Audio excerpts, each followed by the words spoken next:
Hello, everyone.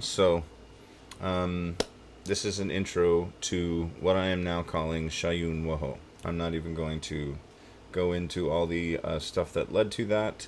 That's what I'm calling it. That's what it is. That's how I'm going to be referring to it from now on. You formally, or you know it formally as the Akadua. All right? Same thing. Look out for my other videos on why this happened. Okay? Very interesting stuff. So you've got it. So what do you do with it? The first thing you have to understand about this energy is that it responds to attention or awareness and also has to do with perception, okay, itself. All of these things. Ultimately, what it responds to is consciousness, okay? So pure, undifferentiated consciousness, if we were able to access it, which we very rarely are, would be the ultimate thing to fuel it, right? In more mundane terms, what we say is paying attention to it is what activates it. How can you pay attention to it? You can say it. You can intend it. Intention is actually a force, but intention is just a force to pinpoint the right thing to pay attention to, if that makes sense. So I want to activate it. The first thing that I tell people is to do this mudra. This specifically, I call it a power mudra, It is all the things. There are a lot of ways for you to think about this in Western esoteric terms. This would be akasha or void. I think this would be air, and this is fire, and I may have gotten those mixed up. This is earth, and this is water. The pinky is water. And so you can think of those in different alchemical terms. Those forces, those energies that are running through your body are all coming together, right? So all the things are coming together. You could also just think of it as Chinese version, the meridians and lines, nadis, whatever, things that are running through your body all coming together. So that creates a buildup, right? It's like if you put two hoses together or something inside a vessel. That's what you're trying to do. You're trying to fill things up. Xayun Waho lives in and around the heart space. When I give a transmission, I generally feel it circling around a person's heart space in different ways. Everybody's different. Everybody has different physiology and whatnot. But generally, this is also a physical kinesthetic signifier. When I do this, I know that I am activating the energy of Xayun Waho, right? You can close your eyes. You don't have to close your eyes. In fact, this is a different type of exercise to keep them open, right? The eyes and also vision, in fact, any of the senses. Senses have to do with our perception. How do we perceive the world around us? Eyes, hands, touch, hearing, smell, all of these things. You can apply any of those since they are differentiated forms of awareness, differentiated forms of consciousness, differentiated sensory perceptive whatevers, little tools that we have in order to perceive the universe, which has to do with awareness and attention. You can apply any of those to the energy and it will activate. I know it sounds silly, but you can try to hear Xayun Waho. You can try to smell it. Any of those is a style of paying attention, right? And attention or focused awareness or perception, focused perception, or yeah, you get it. Any of those is what activates it. So first and foremost, I like for people to go to the feeling. So this is a kinesthetic reminder. I am activating Xayun Waho. And then, since it generally resides in the heart space, but also, once it's circulated through your system, it resides throughout your entire body. You can also go to the solar plexus because this is a very centralized location within the body, and this is This is a power spot, right? So it's good to go here too. Also very easy to feel. You can also feel your breath moving your stomach up and down, your chest up and down. Go with that, okay? So you can just say, I am activating Xayun Waho. Think it, feel it, whatever.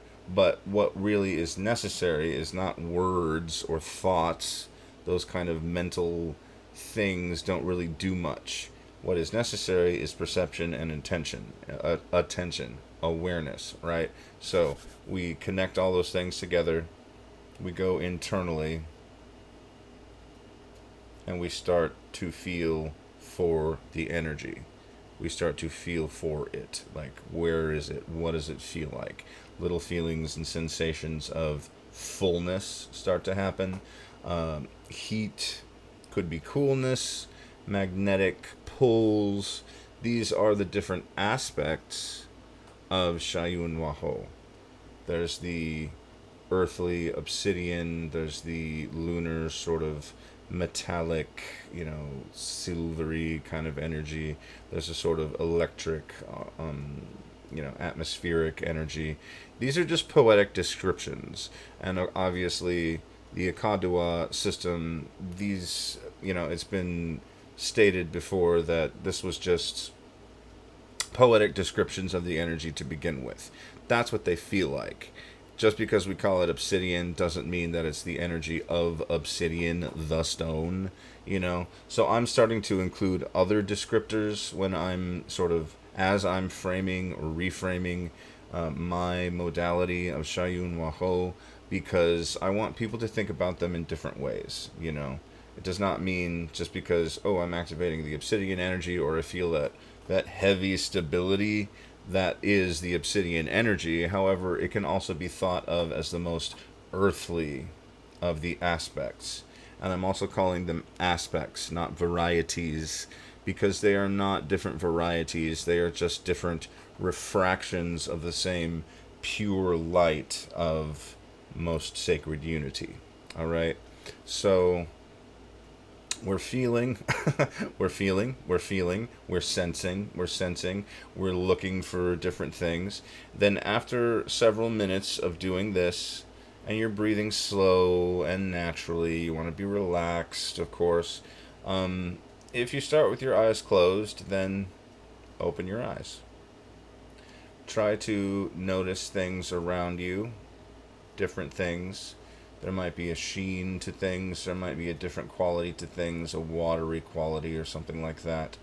And also just try to remain sort of neutral. You're not like, staring at any one thing, or over here, over there. You're just trying to just to let it all go. All right. Then as you're doing that, after several minutes, you can part the hands. And then I like people to just feel in the atmosphere. Try to feel the energy there. Try to feel it between the fingers, around the hands, all of that. Okay? And feel it in the air. Yeah, I said air. The atmosphere. Feel it around you. Feel the space around you. And after a while, you can take it even further. You can put your hands down and try to sense it without the physical stuff. Try to sense it around you, in the space around you. You might still feel it on your skin. It's your largest sensory organ. Okay, so we're always going there. You'll most likely still feel it within you, welling up within you. But also try to extend your awareness beyond your body. So do you see what we're doing here? We're starting very internal, sensing. We're engaging another sense, visual awareness, right? And then we're also trying to extend beyond that. So the eyes are what go beyond. They can see things for miles and miles away, but they can't necessarily feel energy, or can they? Yes, they can. So what you want to try to do is to, while you're always paying attention to the energy of Xayun Waho. You're not just, okay, now I was activating it before, but now I'm doing this. No, you need to bring it all together. All right? And when you do those things, when you bring it all together, that's when the energy activates. And it creates a feedback loop so that you start to feel it, and as you start to feel it more, it starts to activate more, and as it activates more, you start to feel it more. As you start to feel it more, it activates more, and so on and so on and so on. And it can just become a kind of avalanche. You always want to be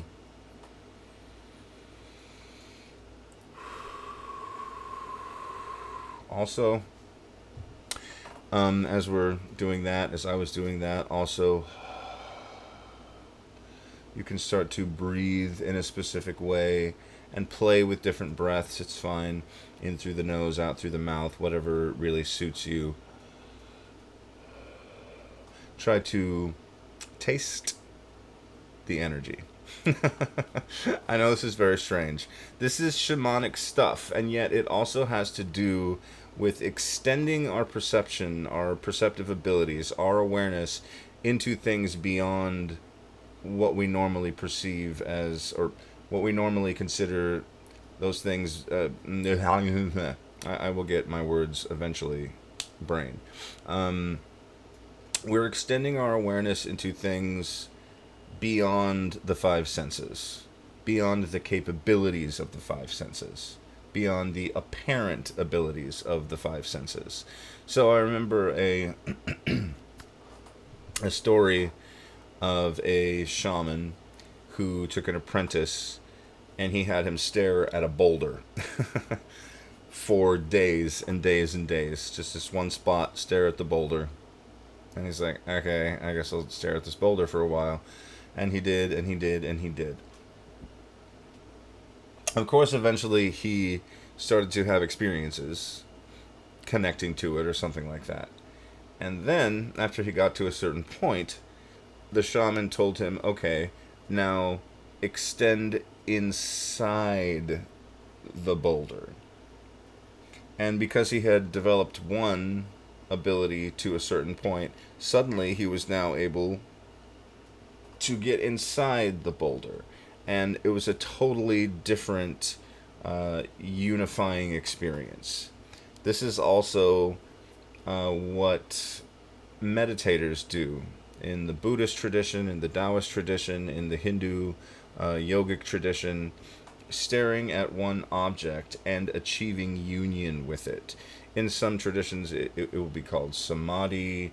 The initial one where all the things drop away and you kind of gain just the sort of surface level, but like all the thoughts go away, and the only thing that is in my awareness is the object of my concentration, is called access concentration by some people. I don't know what the word for it is in the other languages.